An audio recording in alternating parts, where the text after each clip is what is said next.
అనిపించింది ఏముంది? చాలా కష్టపడ్డాను, చాలా గొంతు చించుకోవాల్సి వచ్చింది, లేకుంటే ఇప్పటిదాకా చేసిన దాంట్లో ఇంత స్ట్రెస్ నేను పెట్టలేదు అనుకున్నది ఏమున్నాయి? ఉపేంద్ర గారికి రక్త కన్నీరు మూవీ ఆల్మోస్ట్ అలా అది 20 ఏళ్ళు అయిపోయింది. 2004లో రిలీజ్ అయింది. ఇది 2024. 2004 20 ఇయర్స్ బ్యాక్. 2003లో డబ్ చేసాము డిసెంబర్లో.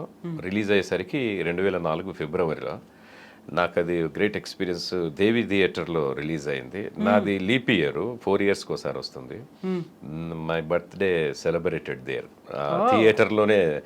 మన ఫిబ్రవరి 29 తెలుగు యూనివర్సిటీ స్టూడెంట్స్, నటుడు గిరి తమ్ముడు వీళ్ళందరూ కలిసి మొత్తానికి ఒక పెద్ద ప్లాన్ చేసి కేక్ అదంతా తెచ్చిపెట్టి ఇంటర్వెల్లో కట్ చేయిస్తున్నారు.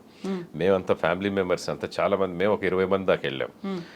ఎవరైనా ఏంటి బర్త్డే సెలబ్రేషన్స్ ఏంటి థియేటర్లో అంటే, ఈ సినిమాకి డబ్బింగ్ చెప్పారంటే ఇంకొక 50 మంది అక్కడ ఉన్న అడేది ఒక మరుపురాని బర్త్డే లాగా నాకు జరిగింది. అది చాలా కష్టపడ్డాను. ఆ సినిమా ఇప్పటికీ చూసినా కూడా కళ్ళల్లో నీళ్ళు వస్తాయి అందరికీ. అంటే ఆ సన్నివేశాలు అలాంటివి. అట్లాగే ఆ క్లైమాక్స్లో చాలా అసలు గొంతు పోయింది, పోయిన గొంతుతోనే చెప్పించారు. న్యాచురల్గా ఉంటుందని చెప్పించారు. యా, యాక్చువల్గా చాలా ఇంటర్వ్యూస్లో కూడా చెప్పాను. అవి చాలామంది వైరల్ అయినాయి, ట్రోల్ అవుతుంటాయి. కొంతమంది స్పూఫ్స్ చేస్తూ ఉంటారు, డబ్ స్మాష్లు చేస్తూ ఉంటారు. పిల్లలా ఉందా ఇదే అని చెప్పి నేను దగ్గి ఇలా అయిపోయాను, నాకంటే 4-5 కేజీలు ఎక్కువే ఉంటుంది కాథా. ఈ మామూలుగా తను ఫారెన్ రిటర్నర్గా ఉన్నప్పుడు అమెరికన్ డాలర్స్, మలేషియన్ రింగెట్స్తో విలాసకులాసాలాడిన ఈ మదనమోహను రంజింపజేసిన అందం ఈ దేశంలో మ్యానుఫ్యాక్చర్ అయిందంటే నమ్మశక్యంగా లేదు. Beauty, what is your good name please? ఓ తెలుగు, నీ పేరేమిటి? కాంతా. ఓ కాంతా, సే టుమారో బాయ్. మామూలుగా ఇలా మాట్లాడతాడు. ఆ తర్వాత అతనికి లెప్రసీ అది వచ్చి చాలా అసలు ఎక్కడైతే ప్రేమించే అమ్మాయి ఇంటికి వస్తాడో భార్యను కూడా కాదని తన నిర్లక్ష్యానికి గురై ఒక మూలన చాలా హీనాతహీనమైన పరిస్థితుల్లో బతుకుతూ ఉంటాడు. అక్కడ ఒక రకంగా కథ చూడు ఎలా ఉండేవాడిని, ఎలా అయిపోయాడు కథ. నువ్వు తిన్నావా అని అడిగితే చాలు నా ఆకలి తీరిపోతుంది కాంత. నువ్వు మందులు వేసుకున్నావా అంటే చాలు నా రోగం తగ్గిపోతుంది కాంత. ఎలా ఉండేవాడిని, ఎలా అయిపోయారు కాంత. లండన్ ఫారెన్ టెండర్ రాబా, 1 సిగరెట్ ప్లీజ్. అయ్యయ్యో, ఎలుకలు పందికొక్కలు తిరుగుతుంటారు పాడేసింది, ఏమవుతుందో ఏమిటో కాంత. మామూలుగా అట్లాగా బాడీ లాంగ్వేజ్ కూడా మీరు ఆకలింపు. నాకు బాగా యాక్టింగ్ చేయండి, నేను చేయలేను. నాకు మొదటి బలహీనత.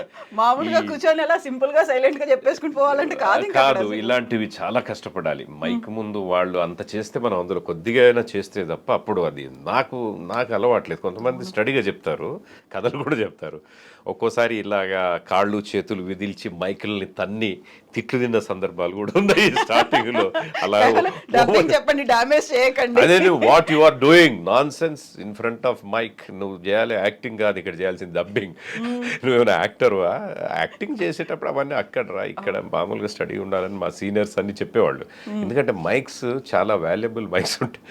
అవి ఒక 5 లక్షల రూపాయల మైక్స్ ఉంటాయి. వాటిని మనం గట్టిగా ఇలా ఆవేశపడి చేస్తే కింద పడి డ్యామేజ్ అయిందనుకో అంతే సంగతులు. మేము అదే అరే జాగ్రత్తనే, ఈ మైక్ ఈరోజు 5 లక్షల దట, 6 లక్షల దట ముందే చెప్పేవాళ్ళు మా కొలీగ్స్ అంతా.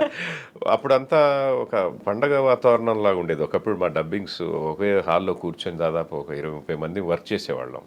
ఇప్పుడంతా ట్రాక్ సిస్టమ్ వచ్చింది కాబట్టి ఎవరిది వాళ్ళే. అట్లాగే ఈ రక్త కన్నీరులో ఫైనల్ క్లైమాక్స్ వచ్చే వరకు ఇంకా చాలా అస్సలు బాలు అంటే ఇంట్లో ఉండే ఆవిడ కాంత. అయ్యో చంద్ర నేనే ఫారెన్ రిటర్నర్ బాలురా, ద గ్రేట్ వాటర్ రిటర్నర్. ఈ ఇంట్లో ఉండే ఆవిడ అయ్యో నేను గుర్తించలేకపోయారా చంద్ర. ఈ సమాజం, ఈ సంఘం, వీటన్నిటినీ ఈ దరిద్రమైన మనుషులను పట్టించుకోవద్దు. వీరిద్దరు పెళ్లి చేసుకొని సంతోషంగా ఉంటే చాలు.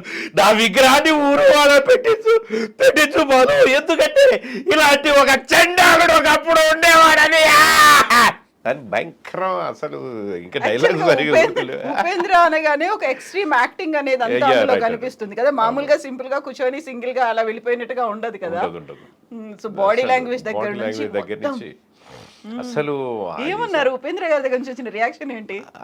అసలు ఆయన ఒక్కటే అన్నారు ప్రివ్యూకి వచ్చి చూసి ఆ, కొద్దిగా అంటే కొన్ని విషయాల్లో ఆయన ఇంకా సాటిస్ఫైడ్ అవలా. ఓ. ఎంత చెప్పినా కూడా ఒకటే అన్నారు, వాయిస్ బాగా మ్యాచ్ అయ్యింది, బాగా చెప్పారు ఆయన, బట్ ఏంటంటే ఇంకా మనం బాగా చేసి ఉండాల్సింది అని. అంటే ఆయన ఎప్పుడు కూడా ఇది బెటర్మెంట్ అని సాటిస్ఫై అనుకోరు, అవుదామో ఉండరు అసలు.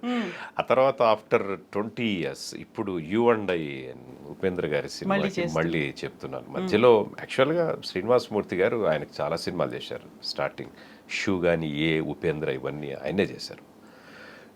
It's a great artist, all time greats ఆయన శ్రీనివాస్ మూర్తి గారు. నిజంగా ఇప్పుడు లేకపోవడం అనేది డబ్బింగ్ రంగానికి ఒక లోటు, ఒక వాక్యూమ్ అది. బట్ ఆ తర్వాత ఇద్దరం సైమల్టేనియస్గా శ్రీనివాసమూర్తి గారు బాగా చెప్పిన రోజుల్లో నాకు ఈ అవకాశం రావటం, దాన్ని అలాగే హోల్డ్ చేసుకొని ముందుకు తీసుకెళ్ళి అట్లాగే కొన్ని సినిమాలు అన్నయ్య భారతీబాబు అన్నయ్య రైటర్గా చాలా సినిమాలు నాతో చెప్పించారు ఆయన. బ్రాహ్మణ ఒకటి, అందులో అటువంటి సినిమాలు ఉన్నాయి. తర్వాత ఇప్పుడు యూ అండ్ ఐలో ఇక సెలెక్ట్ చేసుకొని మనకు రక్త కన్నీరు అవన్నీ చేశారు అని అంటే అయితే 20 years తర్వాత 20 years తర్వాత ఆయనకు చేయడం అనేది గుర్తు పెట్టుకున్నారా? అవన్నీ మళ్ళీ అన్ని మాట్లాడారా? నేను చెప్పాను. బెంగళూరు ఈ సినిమాకి బెంగళూరు వెళ్ళాము. ఓకే. సాధు కోకిల గారు డైరెక్టర్, భారతీబాబు గారు రైటర్, మేము అందరం కలిసి అక్కడ ఒక రోజు ఉపేంద్ర గారే ఉండి మాతో ఇలా ఇలా ఉండాలండి, ఇలా చెప్పాలి, ఇలా ఇన్వాల్వ్ కావాలి అది అని చెప్పి. నేను అన్నాను, సార్ మీరు ఒక 75 days షూటింగ్ చేశారు, ఒక 14 రోజులేమో డబ్బింగ్ చెప్పారంట ఆయన కూడా, 10 రోజులు 14 రోజులు చెప్పారట. మరి నేను ఒక్క రోజులో అంత ఇన్వాల్వ్మెంట్ కాలేను సార్ అని చెప్పాను. చెప్తే గుడ్, మంచి మాట చెప్పారు, మీరు వెళ్ళి సినిమా చూడండి, మెజెస్టిక్లో ఉంది సుదర్శన్ థియేటర్, అక్కడ చూసి తర్వాత వర్క్ చేయండి అని చెప్పి మంచి ఇన్స్ట్రక్షన్స్ ఇచ్చారు. ఆ తర్వాత ఈ యూ అండ్ ఐకి మధ్య ఫిలిం సిటీకి ఆయన షూటింగ్కి వచ్చారు. శివరాజ్ కుమార్ గారు సినిమా ఏదో చేస్తున్నట్టున్నారు. అప్పుడు డబ్బింగ్ చూసుకోవడానికి వచ్చారు. డబ్బింగ్ థియేటర్కి వచ్చి కడబ్స్కి వచ్చి చూశారు ఆయన. నన్ను పిలిపించారు. ఫస్ట్ ఇందులో కొద్ది గ్రఫ్గా చేసి వాయిస్, ఇది కూడా చాలా బ్రహ్మాండంగా వచ్చింది మూవీ. అందులో ఇంకా కొద్దిగా నాకు బేస్ కావాలి అని అడిగి ఎక్కడెక్కడ ఏ జానర్లు బాగలేదో అదంతా మళ్ళీ చేయించుకున్నారు. మళ్ళీ ఆయన అసలు పర్ఫెక్షన్ పక్కా, ఎక్కడ కాంప్రమైజ్ అవ్వరు. అంటే చాలా గ్రేట్ మ్యాన్. అంటే చాలా కష్టపడి పైకి వచ్చారు కదా. ఇలాంటి వాళ్ళ దగ్గర నుంచి మనం 1 గంట 2 గంటలు వాళ్ళతో పాటు ఉన్నా కూడా కొన్ని we can observe some things, కొన్ని విషయాలు వీ కెన్ లెర్న్ ఆల్సో, నేర్చుకోవచ్చు. నా లైఫ్లో నేను అది చాలామంది ఎవరైనా ఒక సెలబ్రిటీ కనపడ్డాడంటే ఇక అందులోనూ మాదంతా మిమిక్రీ ఫ్యామిలీ నుంచి వచ్చాం కాబట్టి ఎక్స్రే చేసి వాళ్ళ ప్రతి కదలికను కూడా నేను అబ్జర్వ్ చేస్తూ ఉంటాం. వాళ్ళ జనరల్ మూవింగ్ ఎలా ఉంటుంది బయట స్క్రీన్ మీద కాకుండా.